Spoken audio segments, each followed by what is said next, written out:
program is sponsored by Broadway Travel South. बिस्मिल्लाहिर्रहमानिर्रहीम। नाजरीन, मैं हूं आपका होस्ट इमदाद हुसैन शहजाद, लंदन से अपने व्लॉग लंदन टॉक के साथ आपके खिदमत में। अस्सलाम वालेकुम नाजरीन, बड़ी अहम खबरें हैं। लंदन से भी एक अहम स्टोरी है और इसके साथ साथ पाकिस्तान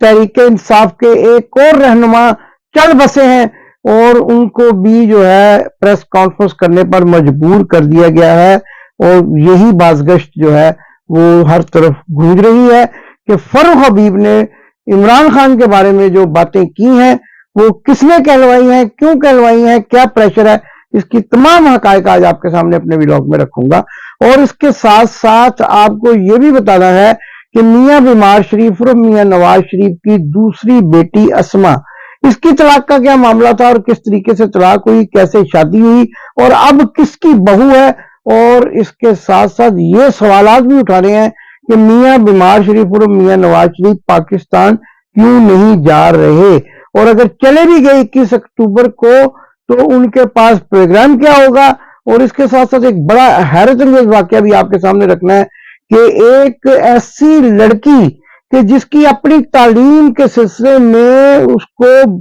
सिफारिशों के साथ पास करवाया गया, वो गवर्नमेंट कॉलेज यूनिवर्सिटी में खिताब करने के लिए जा रही थी। जी हाँ, मरियम सफदर के बारे में बात कर रहा हूं कि वो लाहौर की मादरे इल्मी, जहां पर बड़े बड़े लोग जो है वो तालीम याफ्ता होकर दुनिया के मुख्तलिफ अदारों में कारनामे सर अंजाम दे रहे हैं, वहां पर एक ऐसी औरत को खिताब के लिए बुलाया जा रहा था। और वो भी एक ऐसा मौजू था कि जो बड़ा ही आप सुनेंगे तो हैरत रह जाएंगे कि अपनी क्या तालीम और क्या कहते हैं पिद्दी और क्या पिद्दी का शोरबा, लेकिन तालिब इल्मों ने वहां पर क्या किया और फिर इनको वहां से कैसे भागना पड़ा। वहां पर जब वहां के नौजवान तालिब इल्म, जो जीसी यूनिवर्सिटी के तालिब इल्म पूरी दुनिया में मशहूर है कि बाअखलाक तहजीब याफ्ता है, उन्होंने जब चोर चोर के नारे लगाए, मरियम के पापा चोर के नारे लगाए, तो इनको वहां से भागना पड़ा। अब ये सियासत कैसी की जा रही है, तलीमी इदारों में जाकर क्या बयानियां बनाने की कोशिश की जा रही है, इस पर भी मुकम्मल रोशनी डालना आज के इसी व्लॉग का हिस्सा है। तो नाज़रीन, इससे पहले कि मैं आपको बड़ी खबरें दूं, फरूख हबीब को किस तरह से प्रेस कॉन्फ्रेंस कराएगी और इसके साथ साथ शेख रशीद कहां है, और उनका भी एक इंटरव्यू जो है वो रिकॉर्ड कर दिया गया है जो कल या परसों सामने आ जाएगा। इसके सिलसिले में बातें करने से पहले आपसे गुजारिश है कि अगर आपने चैनल को सब्सक्राइब नहीं किया तो चैनल को सब्सक्राइब करें और घंटी का बटन दबाकर वीडियो को दोस्तों तक शेयर करें, लाइक का बटन भी दबाएं और इसके साथ साथ बन जाए पाकिस्तान की आवाज। उन लोगों के चैनल को सब्सक्राइब करना छोड़ दें जो इमरान खान को गालियां देते हैं, इमरान खान को बुरा भला कहते हैं और फिर अपने आप को वो सहाफत का खान भी कहते हैं। और अब आप समझ गए होंगे मैं बार बार उस शख्स का नाम ही नहीं लेना चाहता जो टेलीविजन पर बैठकर इमरान खान को गालियां देकर और इमरान खान की पार्टी के टुकड़े टुकड़े करवा कर और ये साबित करना चाहता है कि उसका चैनल बड़ा पॉपुलर है।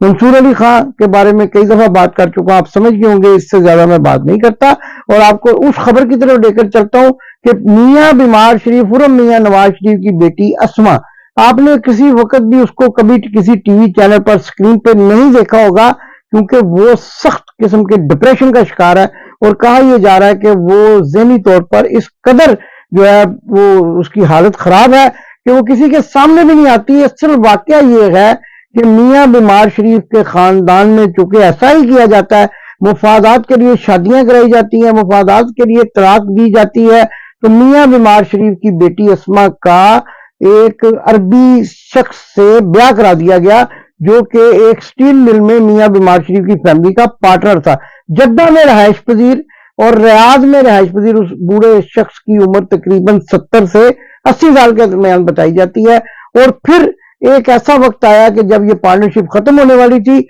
तो इसी तरह जिस तरह जुनैद सफदर की बीवी ने उसको तलाक दी है, इसी तरह की एक तलाक जो है उस बूढ़े शख्स से मियां बीमार शरीफ की बेटी अस्मा जो है वो लेकर वहां से अपने बाप के घर वापस आ गई। और फिर क्या किया गया कि जब उसको किसी जगह पे भी जो है दूसरी शादी के लिए कोई भी रिश्ता मुयस्सर ना आया तो इसहाक डार, जो इसहाक डॉलर के नाम से मशहूर है, उसके बेटे अली डार के साथ उनका निकाह कर दिया गया और आजकल वो उनकी बीवी हैं। ये सारे घरेलू मामला था, लेकिन इसहाक डार ने जिस तरह से कौम को लूटा اور جس طرح سے اس رشتہ داری کی آڑ میں قوم کو لوٹنے کا ٹاسک دیا گیا وہ بڑا حیران کن ہے، اس لیے ہمیں یہ بات کرنا پڑی۔ دوسری طرف ناظرین آپ نے دیکھا ہوگا کہ پاکستان تحریک انصاف کے ایک ڈائی ہارٹڈ جو ہے ورکر بھی اور رہنما بھی جو عمران خان کی جو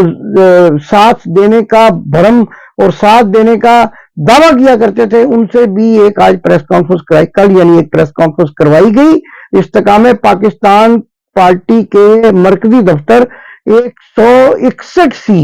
ماڈرن ٹاؤن میں یہ پریس کانفرنس کی گئی اور ان سے عمران خان کے بارے میں ایسی ایسی باتیں کروائی گئی کہ جیسے عمران خان دنیا کا سب سے بڑا دہشت گرد ہے، اور 9 مئی کا واقعہ دنیا میں سب سے بڑا دہشت گردی کا واقعہ ہے۔ عمران خان کے بارے میں کہلوایا گیا کہ وہ بندوق کی بات کرتے ہیں، بلٹ کی بات کرتے ہیں، بیلٹ کی بات نہیں کرتے۔ اسکرپٹ کس نے لکھا آپ بھی جانتے ہیں، یہ وہی لوگ ہیں جو اسکرپٹ لکھتے ہیں اور دشمن کے بچوں کو پڑھانے کی بات کرتے ہیں، اور اب جو ہے یہ ایک ایک کر کے کچھ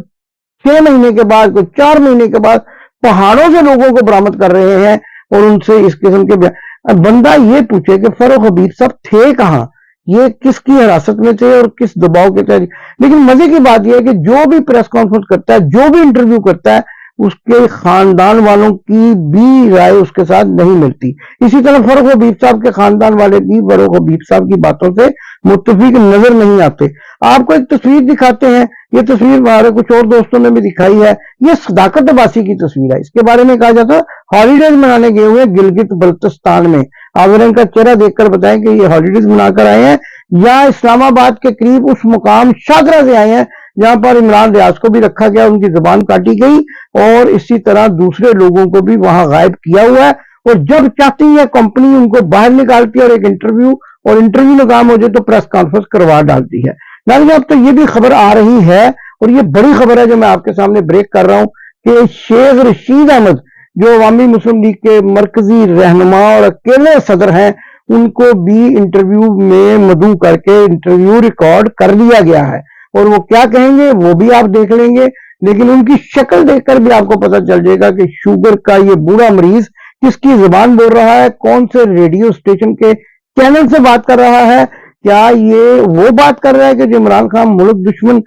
ثابت کرنے کے لیے کافی ہے، یا پھر وہ بیانیہ لے کر آ رہا ہے جو کمپنی کا بیانیہ ہے، اور کمپنی اس وقت کھل کر سامنے آ رہی ہے، لوگوں کو چھوڑ رہی ہے۔ آپ نے عمران ریاض کی شکل بھی دیکھی، ایک نوجوان کو بوڑھا بنا دیا گیا، تو جس طرح سے اس نوجوان کو بوڑھا بنایا گیا اب آہستہ آہستہ کر کے دوسرے لوگوں کو بھی سامنے لایا جا رہا ہے۔ صداقت عباسی کو بھی آپ نے دیکھا، عثمان ڈار کو بھی دیکھا، عثمان ڈار کی والدہ کو بھی دیکھا کہ وہ کیا کہتی ہیں، تو آپ کو ساری بات سمجھ آ گئی۔ اب یہ کمپنی کا بڑا یہ خام خیالی ہے کہ شاید اس طرح کے انٹرویو کروا کے یا اس طرح کی پریس کانفرنس کروا کر الیکشن جیتا جا سکے گا اور استحکام پاکستان پارٹی کو کوئی کسی قسم کا استحکام دیا جا سکے گا، لیکن وہ پارٹی تو پہلے سے ہی ٹائم فش ہے اور ٹھس ہے، لیکن کمپنی یہ چاہتی ہے کہ وہ پارٹی جو ہے وہ الیکشن جیتے۔ اور اس کے ساتھ ساتھ ناظرین میں نے جیسا کہ اپنے ویلاگ کے شروع میں کہا تھا کہ حیرانگی کی بات یہ ہے کہ میاں بیمار شریف جو لندن سے چلے ہوئے پاکستان جانے کے لیے وہ کہاں موجود ہیں، کس وقت کہاں سے برآمد ہوں گے، اور کیا وہ بھی کسی اس قسم کا انٹرویو دینے کے لیے کسی جگہ پر رکھے گئے ہیں کہ جو بعد میں آ کر کمپنی کی مرضی کے مطابق بیانات دیں اور باجوہ مخالف بیانیے کو اچانک بدل دیں۔ دیکھیے گا آپ آنے والے دنوں میں وہ بھی جو ہے باجوہ مخالف جو بیانیہ ہے اس کو بدل دیں گے۔ اور اس کے ساتھ ساتھ جو میں نے آپ کو خبر دی کہ جی سی یونیورسٹی میں کیا ہوا، جی سی یونیورسٹی میں وہ عورت جو خود واجبی تعلیم کی حامل سمجھی جاتی ہے اور جو بھی ڈگریاں اپنے ساتھ لگاتی ہے وہ ڈگریاں چھوڑنے دے کر خریدی گئی ہیں، اور جو ہے وہ اس طرح سے پاس کی گئی ہیں کہ باپ کی سفارش، وزیر اعظم ہاؤس کا دباؤ، داخلے کروائے گئے، کبھی ڈاکٹر بنانے کی کوشش کی گئی، کبھی ایم فل کرانے، پتہ نہیں کیا کیا کرانے کی کوشش کی گئی، اور وہ گورنمنٹ کالج یونیورسٹی میں خطاب کرنے پہنچ گئی، لیکن ہوا کیا کہ وہاں سے سب کو دم دبا کر بھاگنا پڑا۔ وہاں پر نوجوان جو تہذیب یافتہ نوجوان سمجھے جاتے ہیں، جن کے بلیزر کا کلر جو ہے، کوٹ کا کلر جو ہے وہ اتنا پاپولر ہے دنیا بھر میں کہ دیکھتے لوگ سمجھ جاتے ہیں کہ گورنمنٹ کالج یونیورسٹی کا سابقہ طالب علم یا موجودہ طالب علم ہے۔ انہوں نے مریم صفدر اعوان کو دیکھتے ہی مریم کے پاپا چور چور کے نعرے لگا دیے اور وہ بیانیہ کے نوجوان ہمارے ساتھ ہیں اس کو بری طرح سے دفن کر دیا۔ تو یہ समझ नहीं आती कि इनकी अकल जो है वो घास चरने गई है या फिर कंपनी ने इनको कुछ इस किस्म की आशीर्वाद दे रखी है कि ये जहां भी जाते हैं बेइज्जती करवाने के बावजूद भी बेइज्जती दर बेइज्जती करवाने पर जो है वो तैयार नजर आते हैं। और कभी जो है ठोकर न्याज बेग में जलसा नाकाम करते हैं, कभी जो है वो अपना वो जो है शादरा में जाके गालियां खाते हैं, और कभी लंदन की सड़कें तो खैर अब जरा कुछ वीरान वीरान नजर आती हैं क्योंकि लंदन से बड़ा चोर जो है वो रवाना हो चुका है, लेकिन मौजूद कहां है, वारदात कहां डाल रहा है, बनारसी ठग जो है वो कहां पर अपनी कारकर्दगी दिखा रहा है। आखिरी इतलात आने तक सऊदी अरब में पांव में गिरे हुए पाए गए थे, गिड़गिड़ा कर पाकिस्तान जाने की इजाजत मांग रहे थे, लेकिन कहा यह जा रहा है कि मोहम्मद बिन सलमान जो एक दबंग किस्म के लीडर हैं इस्लामी उम्मा के, उन्होंने साफ इनकार कर दिया और कहा है कि मामला तय करने हैं तो इमरान खान के साथ करो, और अगर इमरान खान की मकबूलियत को तुम कम कर सके तो फिर हम तुम्हारी मदद करने के लिए तैयार हैं। लेकिन किया क्या जाए कि प्रेस कॉन्फ्रेंस भी हो रही है, इंटरव्यूज भी हो रहे हैं, लेकिन इमरान खान की वो मकबूलियत जो अवाम के दिलों के अंदर है वो कम नहीं की जा सकी। नाज़रीन, मैंने कल भी गुजारिश की थी, परसों भी की थी, दोस्तों ने बहुत अच्छा रिस्पांस दिया। मुझे मजीद कमेंट्स में ये चाहिए है कि कौन कौन दोस्त कहां कहां से जो है आयत करीमा का विरोध कर रहा है इमरान खान की रिहाई के लिए और इमरान खान की उस लीडरशिप के लिए जिसकी पाकिस्तान को अशद जरूरत है। पाकिस्तान जिंदाबाद। आपने अभी तक हमारा चैनल सब्सक्राइब नहीं किया तो अभी सब्सक्राइब करें और बेल आइकॉन को क्लिक करके हमारी लेटेस्ट वीडियोस के बारे में अपडेट जानें।